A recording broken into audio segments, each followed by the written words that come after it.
What was the first phone that you got when you were at school? What's What's your first smartphone? What's your first phone experience? My first phone experience or first phone that I had? Yeah, like a First phone mobile. experience was probably in like year 6. There was a Motorola released like a Coca-Cola phone. I Oh, don't know if you remember that. vaguely. We'll see if we can find some like pictures to put on screen.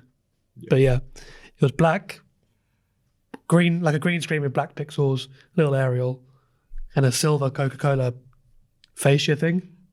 Yeah. That was there was only like 1 or 2 other people at school that had access to a phone, so I just end up texting them because they're the only ones with a phone. But my first actual phone was a 3310, classic. Yeah. Those Sony phones. Well, the 3310 was in year 7, so I went to secondary school. Begged my parents for it for like a year and a half, and they finally caved. Yeah, I've had a lot of different phones during my time, but it's always gone. I'm going to run through. Right? So I had a 3310, Nokia 6600, I think it was, 7210, and then I moved over to Sony Ericsson. You know, the Walkman phones, K800, K750i, one that spun around and flipped, one that did that. And it was basically like my iPod. Or it's what I used as an iPod when I didn't want to take both of the things out with me. Oh yeah. I had an iPod separately, I remember. Yeah, same. That iPod Classic. Oh, I really miss the that. greatest device. It's the best device of all time. But yeah, after my Sony Ericsson run, up until like I was at uni, I think 2007 the first iPhone came out, and I got my first phone in 2008, first iPhone. So iPhone 3GS, 4S, 5S, 6S, and then I jumped straight to 10, 11, and then I waited 3 years and got the 14, which I'm on now. I probably a lot of different phones. I probably had a lot more phones actually. It's just Really? Yeah, it's just they're all filler phones. Oh, you and your filler stuff. Yeah. So let's go through your list. I don't have like brand. Well, I don't have the exact model names, but I remember I had a Motorola. I think that was my first phone, and it had an antenna. And then I had a Philips phone with an antenna. I remember that. I think I had one of those at home. I remember it being £30, which is quite a lot back then, according to inflation. Probably. Yeah, but that was probably the equivalent of like £300 now. Yeah, those phones I usually get are about £300, not 1,000. Then I think I had I had some sort of Nokia. It might have been the 7210. 7210 was the keyboard was had a U design. Did it have a light? It was the first phone I had with a camera, and it didn't have an actual camera built in. It was a clip-on camera. You clipped it underneath and you took a little picture. Yeah. It was crazy. I just remember getting a Nokia phone and it had a flashlight, and I just remember that being really cool. Yeah, my God, this is the first time this has ever happened. Yeah. Fast forward to now. Yeah. Where your phone is your TV, your internet browser, your sat nav, your iPod, your gaming device. Yeah, it's also your phone. I to be honest, like when was the last time I gave someone a call? Like actually a call. I still do that. I do that, but like yeah. So the majority of it is like texting, and texting is just not a very good form of communication. There's a lot lost in translation. Non-verbal cues are gone. Sarcasm can't be picked up. Unfortunately. Yeah. Unfortunately. The number of texts I've sent and have been like totally misinterpreted because there's no tone of voice behind it. So I don't think that's the main issue, but yeah. So we're like the only generation, millennial generation, we're the only generation that has gone from nothing to everything. As in like lived through, obviously our parents have as well, but I think we saw the massive transition from like not having a device to having devices with aerials to Yeah, to not even having internet at home, Yeah. to having a desktop computer where the internet was in one place. Yeah. But I think because we grew up, that was like during our school time, we grew up with that shift.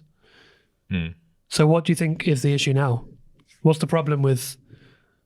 Well, we've got the first generation that is...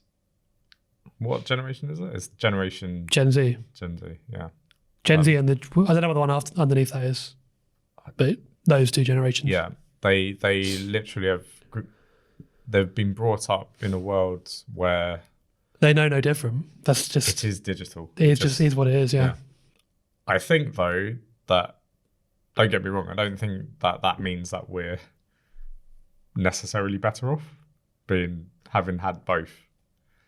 I think actually it might be maybe more difficult for us living in this time compared to them, because that for them it's all they know. It's like their reality, whereas like for us it's we've lived in these different realities. And then like for my dad, who's like a boomer, just finds it super weird, right? So but then he's like, I'm at the tail end of it, so it doesn't matter as much for me, because he's done he's had his career, he's had his job, he's had his life, pretty much. Whereas like he thinks it's harder for us actually, because we're still living it, as it were. Yeah, in our generation, there are some people that can't use tech at all. Yeah, I find that and some that very are strange, but I find that strange too, but maybe that's just because we can. It's interesting as well how like different generations they text differently as well. So when we first got phones, every text message, we don't have WhatsApp or anything. Every text message cost 10p to send. So I'd top up my phone with £10, and that would be, what's that? 100 messages. Yeah, we used to have bundles. So yeah, with your minutes. But that meant you also had a character limit. You could only fit in to an SMS text message due to the amount of data going through. And that's why things were shortened. That's why it's like, if we were to say like mate, it'll be M8, or before would be like B and a 4. Like, or you take out all the vowels from your texting because it saves those characters, which means you can get more into your message. Yeah. Because each one costs 10p. So that is true. But now, yeah, it's all over Wi-Fi, 5G. Yeah. Internet. It's all basically internet messaging. Yeah. So that was a big change. Obviously, being able to, I remember being able to send photos for the first time and MMS, multimedia service, whatever. Yeah. That used up. I think that used up like all of your. No, I think that used up like 3 or 5 or 10 SMS messages. Yeah. So I think it was free. Like a text message was 10p, and the multimedia message was like 30p or something to send a picture. Like all of those 30 pixels or whatever. Yeah. I don't know. Yeah. Yeah. So it's kind of an interesting. Obviously now we have literally little limit in terms of the multimedia we send, receive. All of that information is no longer a problem. Storage, less of an issue. Not for you. If you do stuff like this, terabytes upon terabytes. But like for many people, not so much. You got cloud storage as well, which I think is pretty mad.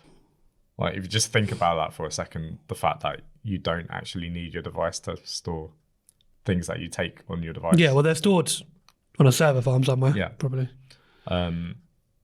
So, yeah, very different world. It's really, really developed at an incredible rate when you look back. Yeah, it has. So phones have improved our lives immeasurably.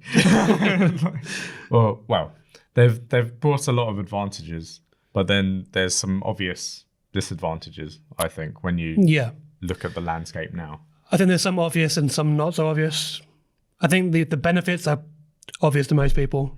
Every bit of information ever at your fingertips at all times. Yes. Which obviously could be overwhelming and could be a problem as well. I'm going to read you some stats, right? So There's loads here. I'm going to pick a few. 20% of people would go a week. 20% of people would go a week without shoes rather than without a phone. Shoes are constricting. 36% of millennials, that's us, claim to look at their smartphones for personal activities for at least 2 hours each workday. What does that mean, though? As in, like, if you're in your office at work, you'll look at your phone for personal reasons. That takes up at least 2 hours a day. Every month, the average teenager sends roughly 3,300 messages. That's crazy when we reflect back. Every month. Yeah. That would be like my... Like 4 grand. That was like my 4-yearly text budget or something like that. Yeah. My monthly text budget was like 100 or something. Yeah. That's insane. 72.3% of people use it while on the toilet seat. I mean, yeah. This one was quite bad.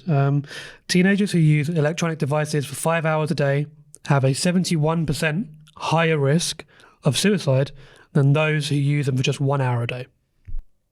I mean, I'm assuming that's like being on Instagram, TikTok, whatever else. I'm assuming that's not them like reading their Kindle book or something. Yeah. So, no. Depends what you're looking at. 41% of teenagers feel overwhelmed by the number of notifications that they receive each day. I mean, I do.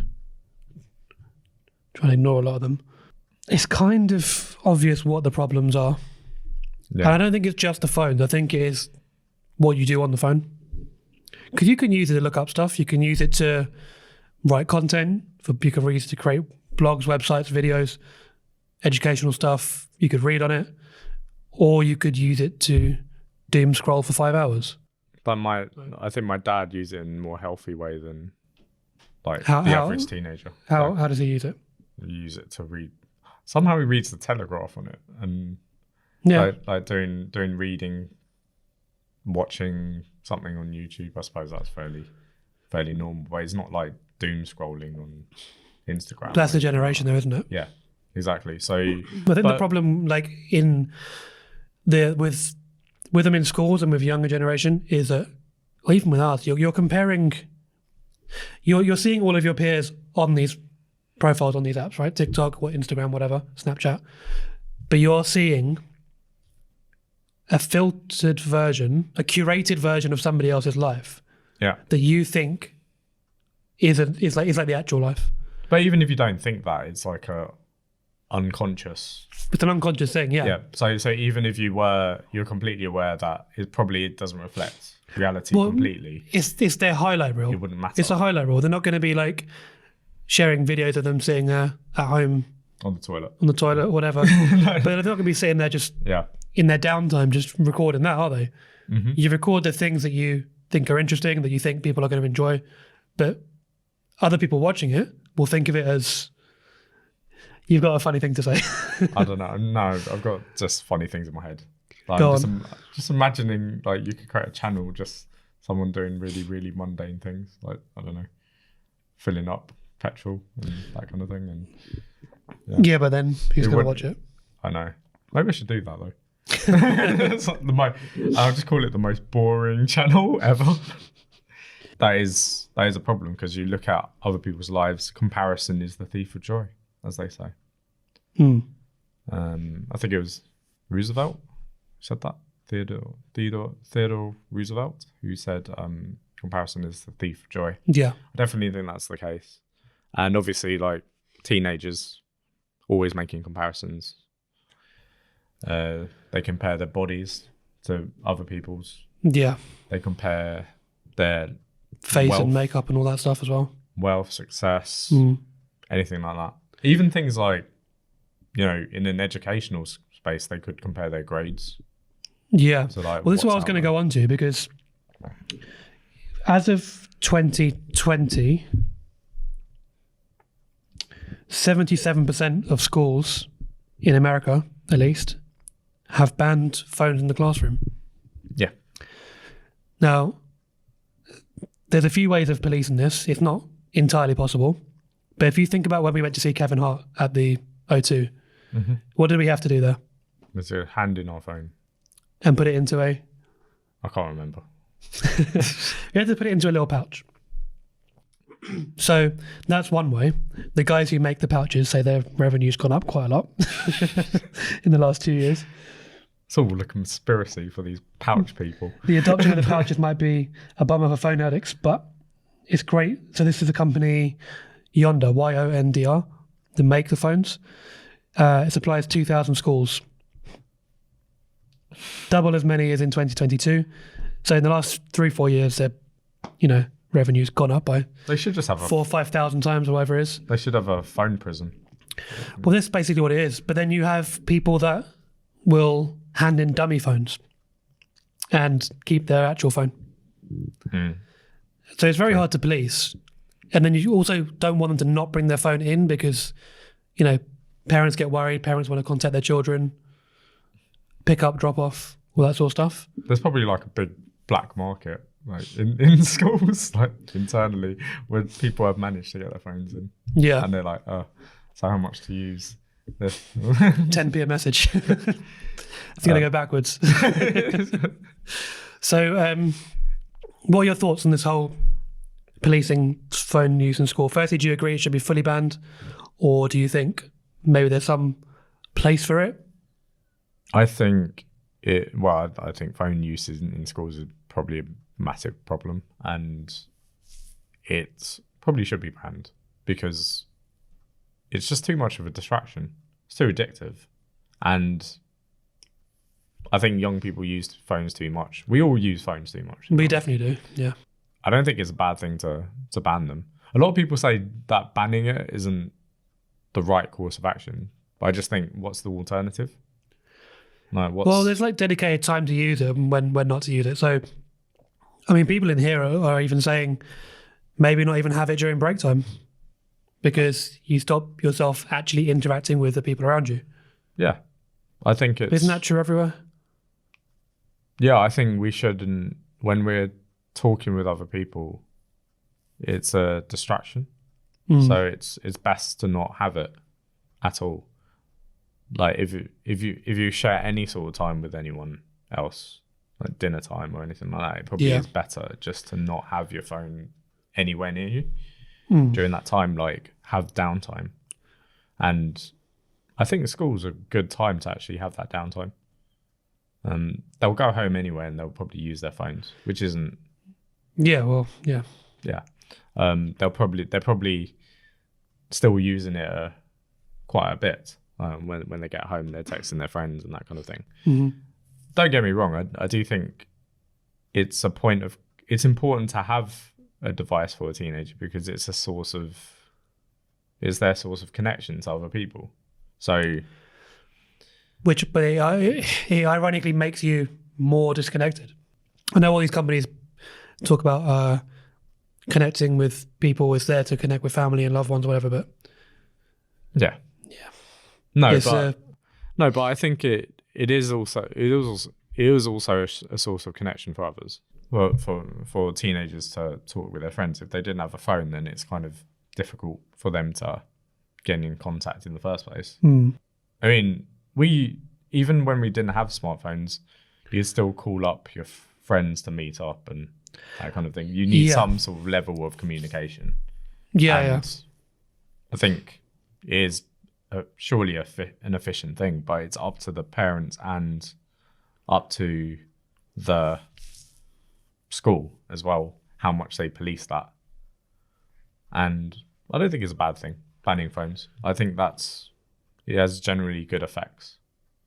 Yeah. Which you're about to talk about. So there's some statistics on this.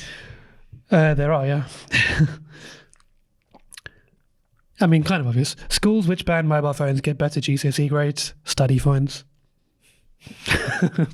Yeah. Yeah, I mean, kind of obvious, but it was shocking how much better. It was like 1 or 2 grades higher. More than half, so 52% said they banned phones during the school day, but were kept with the student, and 36% had a partial ban, where phones were banned in some places but allowed in others. The GCSE results of schools in England with an effective ban were 1 or 2 grades higher compared with schools with compared with schools with a more relaxed approach. So that's like jumping from a 6 to a 8 or a 7 to a 9. Or even passing. So a 3 to a 5, yeah. or a 4. Pass or a fail, yeah. I think it's a big problem. Like, I see the way that young people use phones. They're just attached to them. It's an addiction. Well, I've said this before. I don't know if I've said it on the podcast or not, but we are essentially living like cyborgs. That's just an extension of your body and your brain. It's not quite yet built into people. Yeah.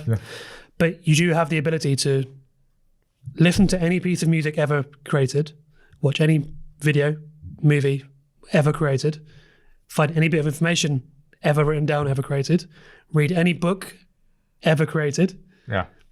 And that's just, it's an extension of you at this point. Well, when you leave it at home, you feel like you've left part of your home, yeah. Which is kind of scary. Well, that shows how addicted we are, I suppose, to some extent. It's if it's so indispensable to your life. Do you know what? It was a few years ago now, I went on holiday to Cuba. I had my phone with me. Couldn't use it. Was it liberating? I was using it for the first few days, and then I was like, why am I still taking this out? I have a disposable camera with me. I have my watch for the time. I can't send any text messages because there's no signal. I can't get on the internet because there's no Wi-Fi or signal. Can't make phone calls. I left it in the drawer for 4 days. And it was... The first few days I was like, crap, where's my... I was like, oh yeah, it's in the like drawer. A junkie. it really is like that. It really is like that. But then, yeah, after like day 1 or 2, I was like, this is liberating. Yeah, just going to read a book and sit on the beach. Or like go out for dinner and not... Because everyone that I was with on the trip, I was already with. So, and even if I got split up from them, couldn't contact them. So there's no need for me to carry it around anymore. It's like when we're in, when we go on our trips to Scotland. It happens there as well, yeah. Yeah, you lose your signal because you're in the borders and it's very... Just in between mountains, yeah. Like even in the house, there's no Wi-Fi. It is useful. Like, don't get me wrong. There's certain things that I think are pretty useful. Like, like Google Maps, something like that. When you're sort of out there, and there is a little bit of signal, you can get something. I download it off. Download it yeah, phone, yeah. You have to download it. But I use my phone for that. But then for the majority of the time, you're not really using your phone. You might use it to take some pictures, but I use it for a lot of pictures. You're kind of living in the moment a little bit, and I think until you get a phone call from work, halfway up the mountain. It's like I can't really deal with that. I'm the top of a mountain, you're gonna have to figure it out. Yeah, there is something liberating about that, and I think it shows the extent of our reliance on technology. I think actually getting back into nature is a big positive of not having the phone. What are your thoughts on this whole attention span thing? Do you think it's correlation or causation? Causation. Yeah. Although it's very difficult. I think that's the issue. Is you can't. Things will correlate before you can find the cause. Well, causation is quite hard to map. Is it because you could say, okay, well, maybe it's the food that we eat or something like that. Like, 100% is. There's loads and loads of it's multifaceted, yeah. Things. So actually mapping food is a hard thing. Mapping it to causation and sort of thinking whether it's correlation or causation it is difficult to work out, and it's difficult to disentangle. Yeah. Or detangle. But there definitely is a correlation. Yeah. I think there is. Now, do you think that would be the same case if it was just phones without social media? I think social media is the root. It's the root cause of most of our problems. People like Steve Jobs and Bill Gates wouldn't actually allow their kids to have the phones that they created. Same with the TikTok CEO person, the US one. Well, it's actually based on the psychology of gambling. Yeah. If you think of the Roulette wheel. scroll as the spinning fruit machine, Yeah. you don't know what's going to come up next. Ooh, dopamine. It is. It is. So when you see that little red dot, you get a dopamine hit. Yeah.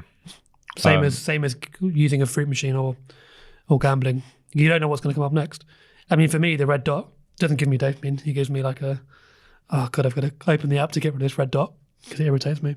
So I've switched them off on most of my apps. I actually think it might be more harmful than things like alcohol. Oh yeah. Yeah. Again, it's very difficult to study it because it's so proliferous everywhere, and it's difficult to relate your day-to-day use scientifically to an app or something like that. Mm-hmm. So I think there's problems with the scientific method in studying it. But anecdotally, I can say I feel much better when I'm just completely disconnected and allowed to forget that Instagram or whatever exists. Like, I'd rather just it not exist. But it unfortunately does. I listened to the book No Filter, Instagram story of where they started and like how they became as big as they are. You know, I like these books. The Netflix one, the Nike one. And I remember getting Instagram a couple months after it got released, 2012. Yeah, 2012. And it was literally, because I did graphic design. So all of us in the design place and the art studios were like, oh, there's this really cool photography app that's come out. You know, and everyone jumped on it. And it was literally to take pictures. It was made to display your pictures. Early Instagram. And because the quality of the cameras in the old phones back then, to 2010, sorry, would have been what? iPhone 4 maybe. Because the quality of the images were so bad, that's why the filters were put in place.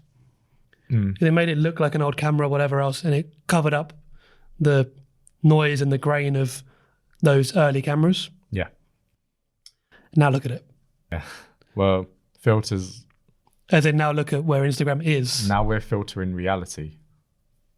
It's I don't know. I can't think of one good thing about Instagram or any sort of social media. I can't think of like one. I mean, only in terms of you can reach communities, building a business, maybe. Yeah, but then I can't think of like, for instance, scrolling or shorts or anything. Well, this is what I'm going to. This is like something I'm going to come on to actually, because later on I'm going to talk about the hamster wheel of content and becoming either the consumer or a creator. Yeah. So we're going to come on to that. So schools are essentially being given guidance on what to do. So that there should be some attempt to control phone use. Yeah, but it's not technically hard and fast. There's no. Well, it's not like illegal yet to bring your phone to school. No. It's not fully banned. It's not banned. I think it was as of February 19th of February 2024. The new mobile phone in school guidance was issued, which backs head teachers in prohibiting the use of mobile phones throughout the school day, including at break times. Yeah. So it's sort of the school's remit as to whether they ban it outright or they allow some controlled use, but the guidance on it is that generally it's not a good thing. Yeah, well, like we said earlier, 2,000 schools in America have already banned it. Yeah. And there was a study of one in Norway. I don't know where it is, but there was one in Norway as well. And that proved to become, have like positive net effects. So do you think that that's going to be brought into UK schools? As in like nationwide, this is now the rule, rather than leaving it up to each individual school? The UK seems to like doing that though. They like giving the school a bit more control, but I think the overall impact will be simply just because of pressure from the market, essentially, the school market, as it were.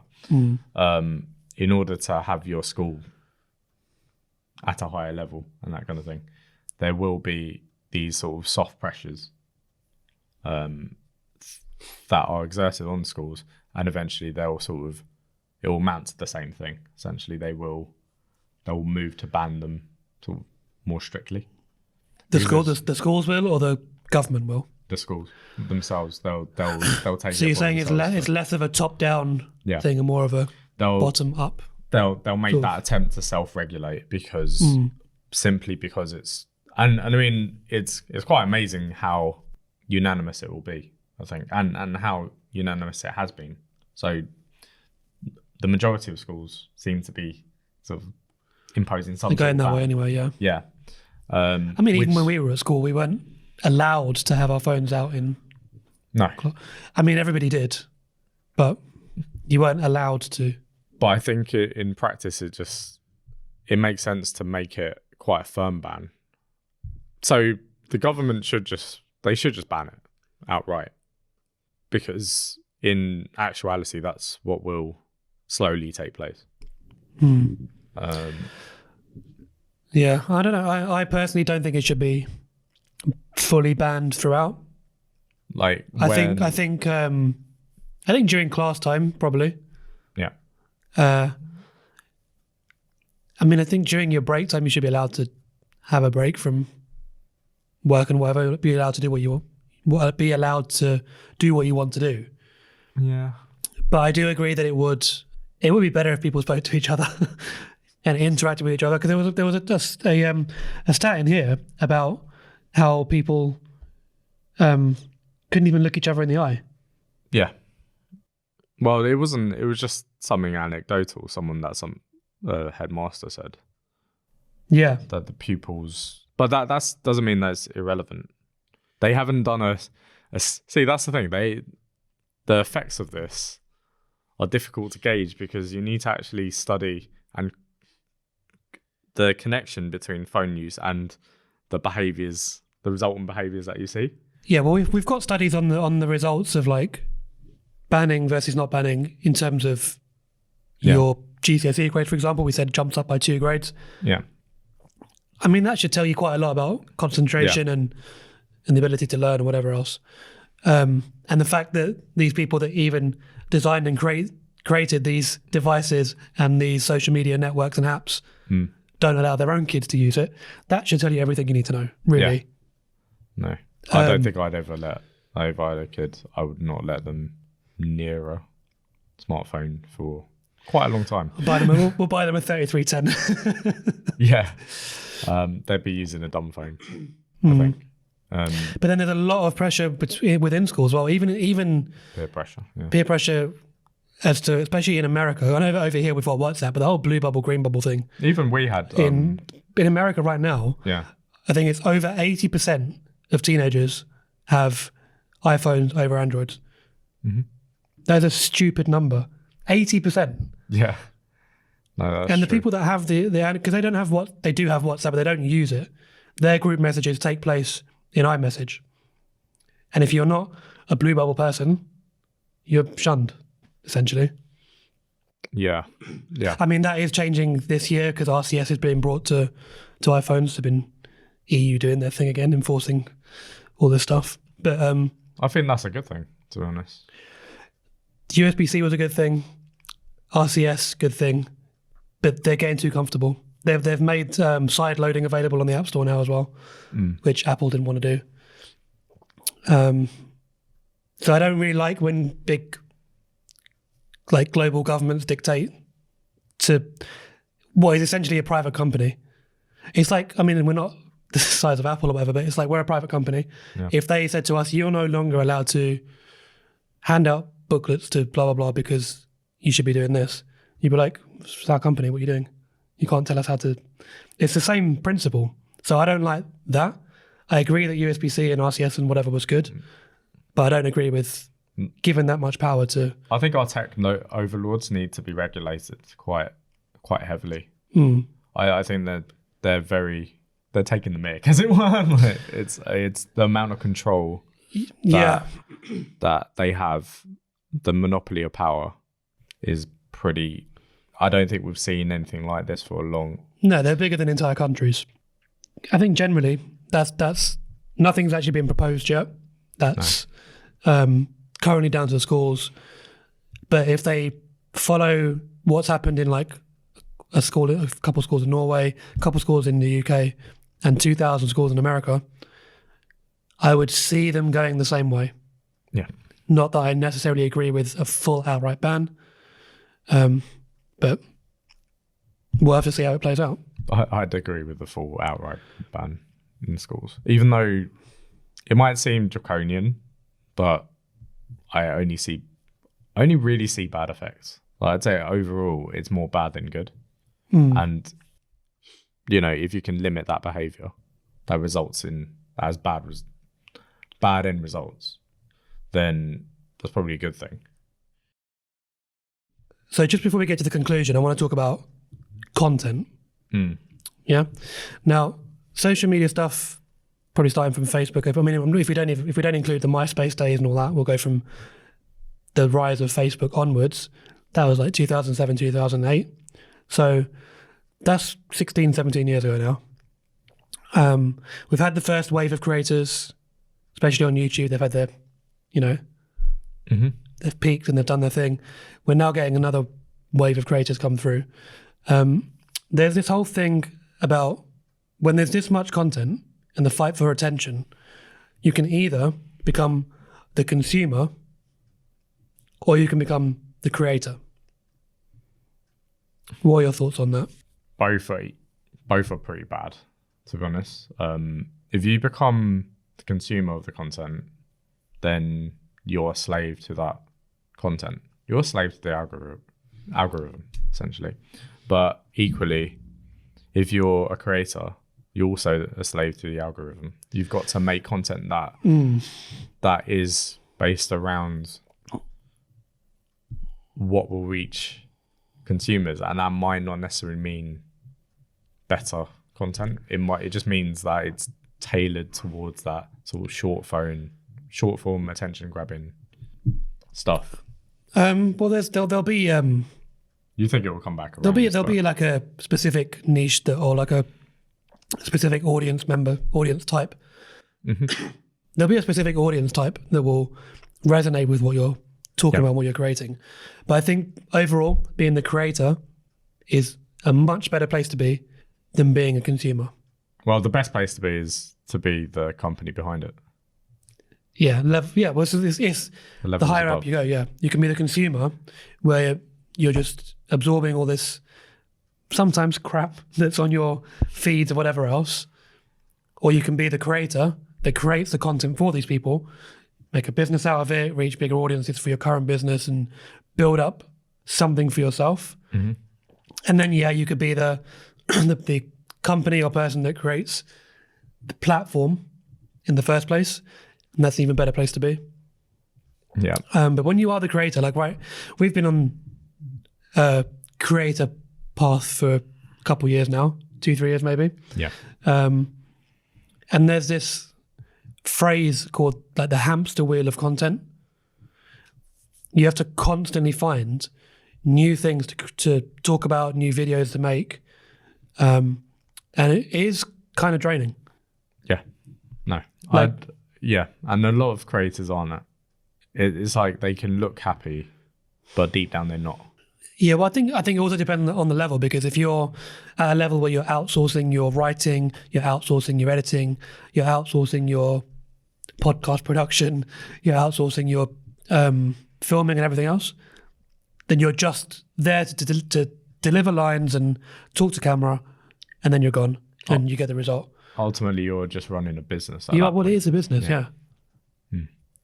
We're not quite at that stage yet. No. We outsource some of it. Well, we outsource this, editing. But that's it. Everything else is, it's me. I have to sit there and edit all the shorts and spend hours editing all the videos that we do. And then we spend time scripting. Scripting it. So it is, and that's on top of running everything else. Yeah. I do think we both enjoy this part of the business. Yeah. I know I do. But sometimes it can be really, really draining.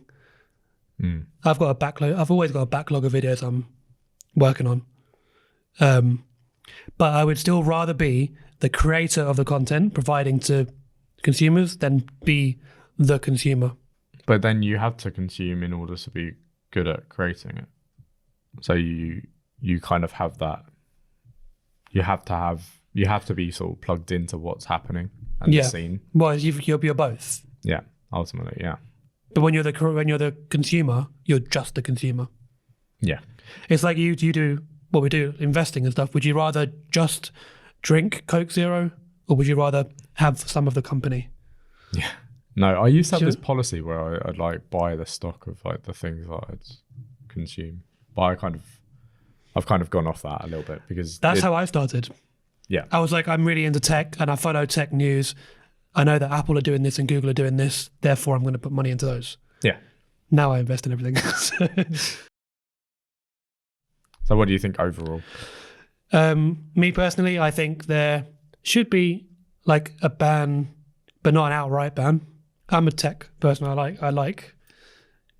always got a new phone when I was younger because I just was really interested in that side of things. And ultimately it made me interested in what we're doing now. So it can be a good thing. I don't think it should be in the classrooms when you're doing like, I don't know, biology, chemistry, maths, DT, whatever you're working on. No. And as we said earlier, if it isn't, your grades jump up by 2 on average. Yeah. So I don't think it should be in the classroom to that level. I think there should be some level of free will. So if you want to use it at break time, use it at break time. But again, that's going to be down to each individual school. I know when we were at school, there was, I would end up infrareding and Bluetoothing songs and we're swapping music and stuff. Or, you know, people used to bring in their Nintendos and like play Mario Kart together or whatever else back in the day. Yeah. Plug their Game Boys together or whatever it was. So it can be social, it can be fun. But if you're going to be on your phone just sitting there scrolling for the whole hour of lunch, I don't think. But you can't police that, can you? That's the problem. No. If anything, I would ban the TikTok, Snapchat, Instagram use within school, but you can't do that either. So it's quite nuanced. That's why I think an outright ban works better. Because I do think there should be some form of free will. Well, some form of self-regulated free will. No, I don't think so. I don't think that like teenagers find it difficult, and just people generally find it difficult to regulate their use. But then how are they ever going to learn if they don't start? I think being de-weaned off it over the course of a school day is a good part of. It's a bit like, how would you get a junkie off their drugs? You've got to basically get rid of access. The access point is where addiction and that kind of thing starts. And I think overall you could just outright ban them because you can't police healthy use or whatever.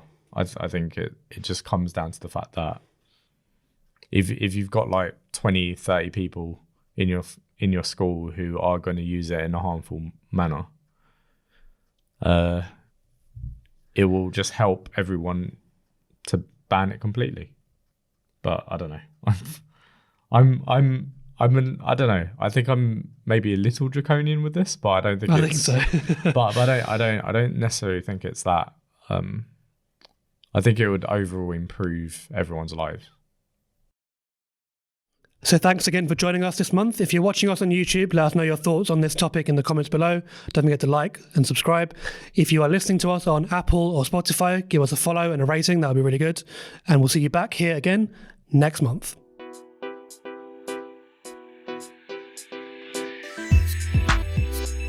The Education Lounge Podcast.